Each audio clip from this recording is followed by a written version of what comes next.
Hey everybody, it is John here from Mo City Reptiles, and today we're going to be doing a video on how to set up a culture of isopods.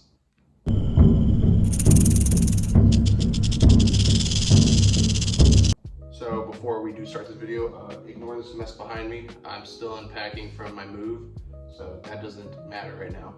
But we did make a isopod video about 10 months ago. This is a I am upgrading isopods. I'm upgrading some P. bolivari isopods, one of the giant Spanish. So I'm going to just make a whole video on showing you how to create just a whole nother culture. Some of the stuff I'm gonna use from their current enclosure or current tub, and some of the stuff I'm gonna use from things I bought just for this. But we'll start off with the first thing. So the first part is, for me, I like to provide ventilation, and you can do the screen mesh, or you can just use one of these, heat up doohickeys. And the ventilation is going to be good, kind of limit the mold outbreaks, provide air. Some species need more ventilation, some need less. For this, I am using, I believe this is a 15 quart. They're currently in a 6 quart, but they start breeding pretty rapidly, and they're a giant Spanish, so they're pretty big, probably the size of like a quarter. But yeah, so I'm gonna poke some holes in this, and I'll be right back. Okay, on to the last set of 3 holes, and then I'm just gonna, this thing's already starting to smoke a little bit. I'm just gonna do 2 holes in the front. Okay, I think this thing has a hard time going through stickers. But yes, this will provide enough ventilation for them. They don't have lungs of a human. It's gonna start to smoke a little. I don't like this one that much. I have another one, but I just can't find it. The other one has like a temperature gauge. This one just gets hot. But there you go. I have 3 holes each side and 2 holes at each end. This would provide ventilation. I don't do holes at the top just because I stack most of these. Soon I'm gonna start getting to real ventilation. I just gotta actually want to do it. But at this point, I don't really care. So, first thing we're gonna start off with is our substrate. If you don't know, isopods need substrate. They can't live on sand. They can't live forever on, the, what do you call it, the moss. Damn, it's smoking up. They aren't gonna live on cardboard. They're not gonna live on newspaper. They need substrate. People do it different ways. I do it a few different ways, just depending on what species I work with. My go-to for majority of the time, unless I just want to be a little more bougie, is Reptisoil. Never had a problem with Reptisoil. Reptisoil does pretty good. It has, now I'm not just going to use Reptisoil, I'm going to add some elements to it. But all in all, Reptisoil is not a bad choice as your base substrate. It does good, holds the moisture pretty well, doesn't just build up pockets. I still change it out every about 6-8 months just because I do substrate changes to all the isopods, so I don't have any crashes. But yeah, I like Reptisoil. Damn, I like Reptisoil. You don't have to. I'm gonna use this key actually to open it. Now you can also use the Biodudes Isopoda. I've used that before. I believe Zoomed, or I think it's Zoomed. Zoomed, or one. I think Zoomed has a isopod substrate for like arachnids. You can make your own. It's not too hard to make. Some people use top, so there's a lot of good videos out there. But for this case, I'm using Reptisoil. So I'm gonna add, a generous amount. I'm not gonna fill the whole tank, but I'm gonna add a good amount to allow for some burrowing. I'm also gonna add stuff to this though. There we go.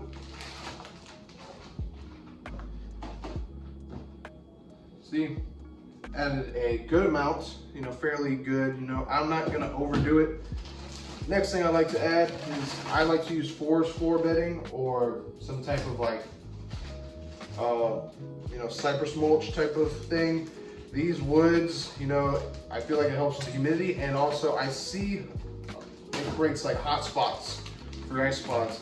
This wood is also similar to the decaying wood, so you want to offer this stuff. The isopods are going to eat biodegradables, so that's saying things that just break down. Leaves, decaying matter, fruits that decay, fruits, vegetables, woods, bark, all this stuff. It's going to add to what they're going to, get most of their diet from. From there, get my mister. And I'm just gonna spray it down, you know, a good amount. Start to get this soil activated, create, you know, a humidity spike within it. You know, 1 second. Okay, couldn't find my little hand shovel, but I'm using a spoon. What I like to do is I like to mix it, kind of mix the substrate a little more after I spray it, and then I'll spray it again. This is just what I do. I know some people don't really care. And then I spray it, give it one mix like that. And then I just give it one more spray down, not as heavy. And there we go. And then I throw this in there. Okay. Next thing, I'm going to get my biodegradables, which is going to be my leaves and my pods, you know, my magnolia pods. You can also use lotus pods, bell pods. For me, I use magnolia leaves. It's just, you know, what I have access to. You can go and you can buy your leaves from, you know, pet stores. You know, you have live oak, palm leaves, you know, all these good. But you can, if you have trees outside, just make sure you clean your stuff. Don't bake it. It gets rid of a lot of the good nutrients. I used to do that, but I learned. I just now submerge it in water and I'll let it sit for like 24 hours and kill all the pests and stuff. Magnolia pods, they love these. I just kind of bury them in the soil. You know, see, got all my stuff in here. I'm gonna kind of bury them right there. And then, actually, before I bury them, I'm gonna put that back over here. I did need that spoon. I missed one of my important steps I like to do, which is mix the leaves within. Okay, got that same spoon back. But mixing the leaves into your substrate is again going to create those hot spots for them. You know, isopods, some species, they spend more time on the ground, some spend a little more time under, you know, fossorial type species. But either way, isopods every now and then, they like to go and venture out. You know, this species isn't going to be underground too much, but still, this will provide all levels with some sort of nutrients, whether it's the forest floor, the leaves, the magnolia pods, or the foods. You know, you can also substitute things such as Repashy morning wood, other foods like fish flakes, and even like fresh vegetables and fruits. You know, but watch out for how much sugar you do give them. You know. Yeah, so now I got my magnolia pods, dig those into, you know, a couple areas, just to provide some nutrients. You know, right there, see, it's like a cake, you know, getting all the good nutrients in. All the cakes aren't really nutritious, but you get what I'm saying. Got my leaves, I got my, you know, mulch, I got my substrate, got my biodegradables. Now, what I'm gonna do is, for my culture I currently have, I'm going to take out the cork bark. They love cork bark. I want to see if I can bring this to y'all. Have y'all take a look at it. See, underneath, they're just crawling all over it. You know, front and back. They got some. Make sure they don't drop. I don't want to lose any. These are more of a bougie isopod. I want to place that in there though. And what this is going to allow is areas for the hide, eat. You know, they love cork bark. If I go into this one, I'll probably find a couple babies. I found some springtails. No babies. Okay.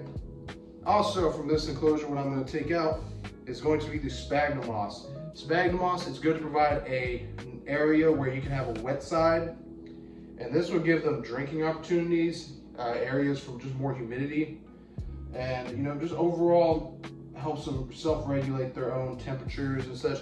Because it can get a little dry on some areas, and if isopods dry out like completely, majority of them are going to die. There are a few species that like it more dry than certain other ones, and then there's some species that, you know, need it like extremely moist. But with majority of isopod species, you cannot allow them to dry out, just because that's, what the hell, how do you do that? That's how you know, get your culture to die. And that's what we're trying to avoid. We don't want that. We don't We want our isopods to be happy, allow them to breed, provide all the necessities that they will need in their life. So what I'm going to do is all the contexts that are in this culture currently, I'm just going to take them out and throw them in here, because I have a lot of areas that they're breeding in, and I want to make sure I get all my isopods out.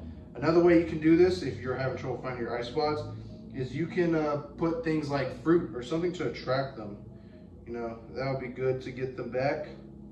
But in my case, I'm just going to hand pick them all out. I do have a lot of babies in here though, so I might have to try to find a way to extract them better. I will be right back. And there we go, guys. I got all, or not all, but I think I got all the babies out. But I definitely got all the adults out. But after that, I give it, one last miss, especially the moss. I put on the one side, and that'll be their wet side again, more humidity. But I'm just gonna provide just a slight little miss to everything else. And there you have it. We have a whole culture of Bolivari isopods set up. And this kind of setup works for basically all types of isopods. This is what I'm gonna use as like the care guide, the updated version. Now there are different requirements based on ventilation, how much moisture, how dry, but this is basically the basics of putting one. This is a little bigger of a tote. Now if you're starting off with like a 10 count of anything, you can definitely use a 6 quart tub. These are just a bigger species, and I have probably about 40 in here, somewhere around. So I'm just renovating to what I need it to be. But if this video did help, definitely like and subscribe. Check out our other social medias, TikTok, Instagram, Facebook. We also have Morph Market. Check out some of our geckos and isopods that we have available. If you are ever needing any questions or answers about anything, message us, social medias, or leave a comment down below. That's also a way I check the comments when I get them. But again, thank you for watching, and we'll catch you next time.